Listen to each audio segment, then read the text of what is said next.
இப்ப நான் ஒண்ணு சொல்றோம், சீமான் வீடு முற்றுகைன்னு 10 நாட்கள் அறிவித்து நாங்க வந்திருக்கிறோம். இப்ப எங்களது கடையை முற்றுகையிடறன்னு போயிருக்கானுங்க. ஏன்னா நீங்க எல்லாம் வந்து துணிச்சலான ஆளுங்களா?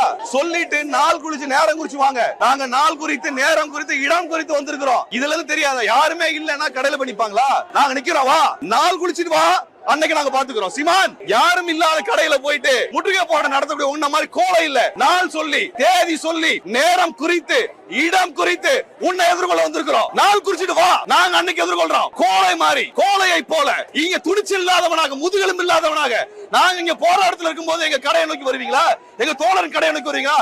நாள் குறிச்சிட்டு வாயா பாப்போம். நீ அவ்வளவு பெரிய துணிச்சலான ஆளா இருந்தா வா, நாள் குறிச்சிட்டு வா, எதிர்கொள்றோம். நாங்க நான் உங்களை மாதிரி பயந்து போறவனு கிடையாது. மீனவனை அடித்தால் மாணவனை அடிப்பேன்னு சொல்லிட்டு பதுங்கி போற கோலை அல்ல. நாங்கள் பச்சை தமிழர்களாக நாங்க நிக்கிறோம். பதுங்கு குழிக்குள்ள ஒளிந்து கொள்ளக்கூடிய சீமான் நாள் குறிச்சிட்டு வா, நாங்க எதிர்கொள்றோம். யாரும் இல்லாத கடையில போய் நிக்கிறீங்களா? வெக்கமா இல்ல?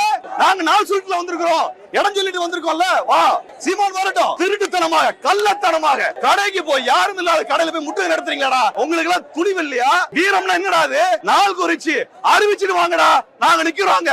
பாத்திரோட எவன் திரும்பி போறீங்கன்ட்டு நாங்க இத்தனை பேர் நிக்கிறோம்ல. எவன் வந்தீங்க? எவன்டா வந்தீங்க? எவன் வந்தீங்க கேட்டீங்கல்ல? 10 பேர் வருவீங்களா 20 பேர் வருவீங்களான்னு வந்திருக்கோம்டா. வாங்க வெளியே. உன் தலைவனை வர சொல், தலைவனை வர சொல். கோலை மாதிரி பேடியை போல நாங்கள் இங்க போற இடத்துல இருக்கும்போது அங்க முற்றுகை போடுவியா? உண்மையாலுமே யோக்கியனா இருந்தா சீமான் நாள் சொல்லிட்டு தேதி சொல்லிட்டு வா, அன்னைக்கு நாம் கையாளுறோம்.